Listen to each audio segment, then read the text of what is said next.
पीरू academy के YouTube channel पर आप सभी साथियों का स्वागत है। डियर बात करेंगे शिक्षा जगत से जुड़ी हुई तमाम महत्वपूर्ण खबरों पर। लेकिन आगे बढ़ने से पहले जितने लोग चैनल पर पहली बार जुड़ रहे हैं सब्सक्राइब करके बेल आइकन प्रेस कर लीजिए। डियर आपकी स्क्रीन पर पहली अपडेट आप देख सकते हैं। भर्तियों में सबसे ज्यादा लाभ अन्य पिछड़ा वर्ग के युवाओं को मिला है। मामला जुड़ा है उत्तर प्रदेश से। आप जानते हैं कि उत्तर प्रदेश की जितनी भी भर्तियां हुई हैं उसको लेकर के अभी हाल ही में भाजपा सरकार के ही मंत्री के द्वारा प्रश्न किया गया था विधानसभा में। जैसे बात की जाए अनुप्रिया पटेल की, तो उन्होंने भी आरक्षण के मुद्दे को उठाया था और कहा था कि ओबीसी आरक्षण को लेकर के जो छेड़छाड़ है वो की गई है। तो यहीं पर अब पूरा तरीके से जो ब्यौरा है भर्ती का वो जारी किया गया है। जैसे आप देख सकते हैं उत्तर प्रदेश की 69,000 प्राथमिक शिक्षक भर्ती में 31,000 से अधिक ओबीसी युवाओं को सफलता मिली है, जबकि 18,000 पद ही थे आरक्षित।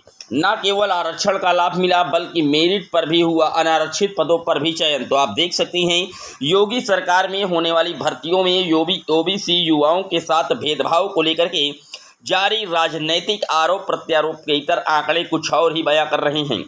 शासन के अनुसार 2017 से अब तक प्रदेश में हुई भर्तियों में न केवल आरक्षण प्रावधानों का पालन हुआ है बल्कि कई में तो सामान्य वर्ग से ज़्यादा चयन ओबीसी अभ्यर्थी का हुआ है। बात की जाए अगर उत्तर प्रदेश की 69,000 शिक्षक भर्ती का, तो उसका भी हवाला यहाँ पर दिया गया है।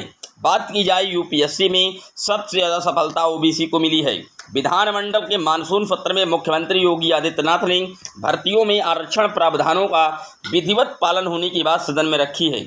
उन्होंने लोक सेवा आयोग की भर्ती परीक्षा के आंकड़े प्रस्तुत किए और सपा शासनकाल में मौजूदा समय में ओबीसी छात्रों को मिली सफलता के अंतर को समझाया। उन्होंने कहा था कि सपा खुद ही पीडीए के हितों की संरक्षक भले ही बताती है, लेकिन रिकॉर्ड बताते हैं कि 2012 से 2017 के बीच सपा शासनकाल में लोक सेवा आयोग के माध्यम से विभिन्न पदों पर कुल 26,394 युवाओं का चयन हुआ है।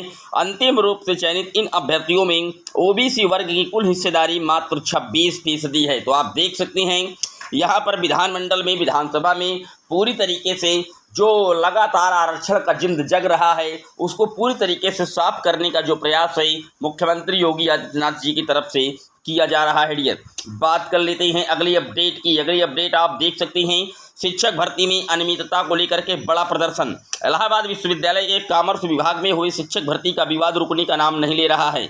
शुक्रवार को एनएसयू के छात्रों ने 6 सूत्री मांगों को लेकर के कुलपति कार्यालय का घेराव करते हुए प्रदर्शन किया। छात्रों की मांग है कि मामले की उच्च स्तरीय जांच कराई जाए। छात्रों ने रजिस्ट्रार प्रोफेसर एनके शुक्ल को ज्ञापन सौंपा है। एनएसयू ने आरोप लगाया है कि शॉर्ट लिस्ट उम्मीदवारों की सूची साक्षात्कार से केवल 6 दिन पहले क्यों जारी किया। सहायक आचार्य पद पर दिल्ली में कार्यरत शिक्षक की भर्ती किस आधार पर की गई, उनके प्रमाण पत्र की जांच हो। जब साक्षात्कार 26 जुलाई को 9 बजे निर्धारित था तो फिर किस कारण बस सुबह 7 बजे हुआ। तो आप देख सकते हैं कॉमर्स शिक्षक भर्ती को लेकर के इलाहाबाद विश्वविद्यालय में जो अभ्यर्थी हैं उनका प्रदर्शन जारी है और उन्होंने कुलपति को रजिस्ट्रार को ज्ञापन सौंपा है कि इसकी जो जाँच है वो कराई जाए।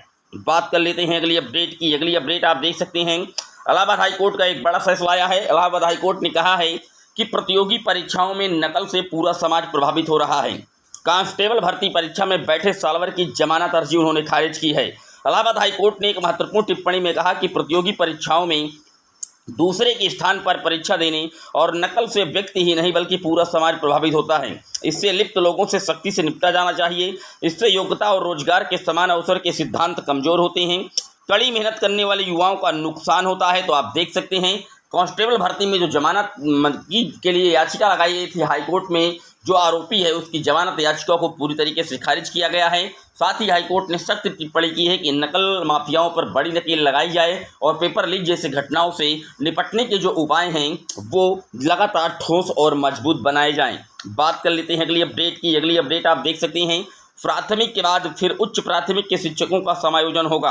परिषदीय विद्यालय के अंतः जनपदीय स्थानांतरण के क्रम में प्रथम चरण में प्राथमिक कक्षा 1 से 5 तक के शिक्षकों तथा दूसरे चरण में उच्च प्राथमिक स्तर कक्षा 6 से 8 तक के शिक्षकों का स्थानांतरण व समायोजन होगा। शासन के उप सचिव सोमनाथ ने बेसिक शिक्षा निदेशक प्रताप सिंह बघेल को 1 अगस्त को मार्गदर्शन भेजा है। तो आप देख सकते हैं आरटीआई के अनुसार आवश्यकता से अधिक चिन्हित कुल अध्यापकों की संख्या में जो रिक्तियां हैं उनको दूसरी जगह कहीं ना कहीं समायोजित किया जाएगा। बात कर लेते हैं अगली अपडेट की। अगली अपडेट आप देख सकते हैं, नीट में केवल बिहार झारखंड के केंद्रों पर गड़बड़ी हुई है, सुप्रीम कोर्ट कह रहा है, और इसीलिए उन्होंने नीट के एग्जाम को रद्द नहीं किया। लेकिन एक बात उन्होंने कही है कि एनटीए ने जिस तरीके से परीक्षा कराई है वह गंभीर चिंता का विषय है। विस्तृत आदेश में आगामी परीक्षाओं के लिए और चाक चौबंद व्यवस्था की दी नसीहत, यानी कि एनटीए नेशनल टेस्टिंग एजेंसी जिन्होंने नीट पेपर को कंडक्ट करवाया था, उनकी जो भूमिका है वो संदिग्ध बताई गई। और उसके बाद सुप्रीम कोर्ट ने एनटीए पर सवाल उठा दिए हैं कि आप पर जो परीक्षा आपने करवाई है जिस तरीके से, वो एक गंभीर चिंता का विषय है। और जो कमेटी का गठन किया गया है, कमेटी इसकी जाँच कर रही है और जो कहीं ना कहीं अपने जो सिफारिश है, जो सुझाव है कमेटी के, वो प्रेषित करेगी। लेकिन फिलहाल आप जानते हैं कि परीक्षा को रद्द नहीं किया गया है, क्योंकि कुछ राज्यों में उन्होंने बता दिया कि बिहार और झारखंड के केंद्रों पर गड़बड़ी हुई है, इसलिए हम रद्द नहीं करते, क्योंकि शुचिता का उल्लंघन नहीं पाया गया है।